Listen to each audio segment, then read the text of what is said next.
it was Meta which prompted this episode, which was their announcement. They're laying off 14,000 people and while doubling their AI CapEx. And the thing that caught our eye in the press release was they're inventing roles like org lead and AI builder. And, it's those reinvented roles which signal org change, reorg teams, redesigned workflows, and basically retraining. And all of those things are important elements of sort of supporting a company going through an AI transformation. This is AI First with Adam and Andy, the show that takes you straight to the front lines of AI innovation in business. I'm Andy Sack, and alongside my co-host, Adam Brotman, each episode we bring you candid conversations with business leaders transforming their businesses with AI. No fluff, just real talk, actionable use cases, and insights for you.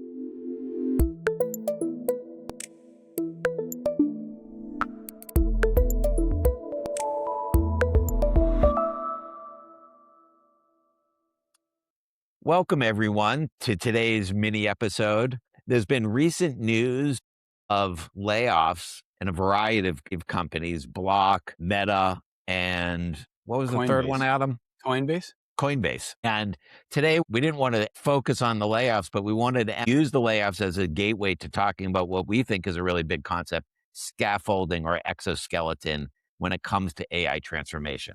So with that, let's get into it. I think it was Block, Oracle, Meta, and Coinbase all have laid off thousands of employees in the last 2 weeks. And we wanted to focus on the distinction between, in the case of Block and Oracle, those layoffs seem to be, we're not at either company, we don't have inside knowledge. Both of those companies seem to make the layoffs and just, part ways with the employees. Whereas with Meta, it seems like they've attempted to have some continuity, even though they're doing the layoffs. They seem to be building up the scaffolding around in advance of any departing layoffs. And I think when it comes to the AI transformation, departing employees that are laid off, a lot of knowledge walks out the door. And it's for that reason that scaffolding is so important to the AI transformation process. I'm curious, Adam, if you have any comment either on like what you mean by scaffolding or around these layoffs. Yeah, it's interesting, not because of AI, but Starbucks also just announced, my former employer just announced a bunch of layoffs as well. I'd have to read their press release or whatever to see if they mentioned AI. But the point is that like when you're doing big layoffs, like, there can be danger to the business itself and the customer experience because, are you sure that you've got everything covered, right? So if a company is bloated and just didn't need so many people and just isn't run leanly, then sure, like layoffs make sense. If it's in fact that the company is operating relatively efficiently, but you just need to save money or think you can save money because of AI, then that's a different story.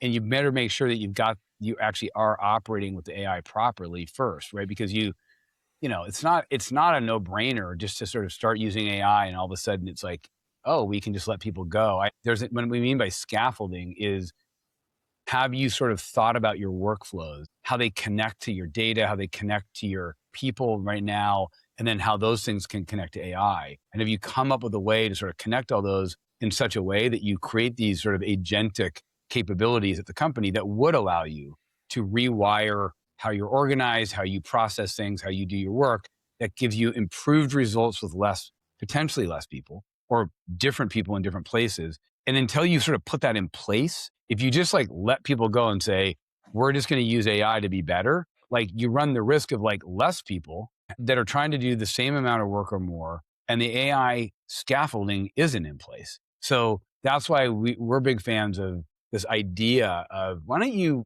if you can, like get your act together quickly when it comes to like gentrifying as much of your workflows and your processes as you can, augmenting your current employees as much as you can, creating things like AI proficiency, communities of practice, maybe even like almost like an institutional brain. These are the kinds of things that will allow you as scaffolding to sort of know that like, as you start taking risks with layoffs and reorgs and restructuring, that you've got this protective scaffolding or exoskeleton in place before you've done that, so that it kind of keeps your business together. So that's our thought process on the scaffold. Yeah, I wanted to highlight, I mean, just to give people a sense, it was Meta that it really, which prompted this episode, which was their announcement. They're laying off 14,000 people and while doubling their AI capex. And the thing that caught our eye in the press release was they're inventing roles like org lead and AI builder. And,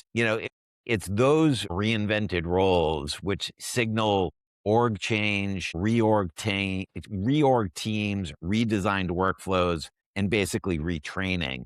And all of those things are important elements of sort of supporting a company going through an AI transformation. And we think it's the backbone of scaffolding, which is as you're trying to migrate from old workflows and old ways of work to new ones, you're going to need to be changing your organization and training people. Adam, any final comments? No, other than I'd say if you've been using AI like a lot, like if you consider yourself fairly proficient, what we just said will make perfect sense. You're like, oh, scaffolding, I get it. Like as in, I need to sort of come up with these new flows and new processes, like you just said, Andy, to connect it to data, connect it to an agent, make sure I got my prompts right, like iterate on it, let it fail a few times and correct it, in a way where it's sandboxed and, it's not integral yet. And I sort of ease into making it connected to my actual workflow. Like if you're using AI, like everything I just said makes sense. If you're not using AI a lot, like we're going to be like, what are you guys talking about? Scaffolding, exoskeleton, like new work, new stuff. Like, I don't understand. Like I use AI to it's a better Google and it writes some emails and like, what are you talking about? And it's like, I just want to make the comment on top of this to say, if you haven't heard us talk about it before, there is a completely different unlock and capability that can come from AI if you sort of put it together the right way, but it causes you to create these different organizational structures and different work streams. And that's why the exoskeleton concept makes sense. But if you're not using it a lot and you're using it as our friend Keith says, a more expensive Google, then you're gonna be WTF. What are you guys talking about? This episode's not going to make a lot of sense for you. Right. Yeah, I mean, I think it's a good point. And before closing, I think it's worth saying the term exoskeleton or scaffolding, it's useful because what it calls up is when you go to do tuck pointing on a building or remodel a building or paint a building, you actually see the exoskeleton or the scaffolding go up. And it's meant so that people can rework and fix the building. When it comes to organizations, they're in the building, literally. The employees are in the building. And the exoskeleton is this support that allows you to start to change people's titles, organizations, and the way and workflows. And you need that support. You don't want to just go and cut without having that exoskeleton or scaffolding in place. That's the main point. And we spend a lot of time working with our clients on that. And we thought that the news around these layoffs, which we think is going to come more and more, it was really the one about Meta that we thought was worth highlighting and bringing a mini episode to all of you. With that, thank you all for listening to AI First with Adam and Andy. For more resources on how to become AI First, you can visit our website, forum3.com, download case studies, research briefing, executive summaries, and join our email list. We also invite you to connect with our AI First community, a curated hub and network for leaders turning AI hype into action. We truly believe you can't overinvest in AI learning. Onward.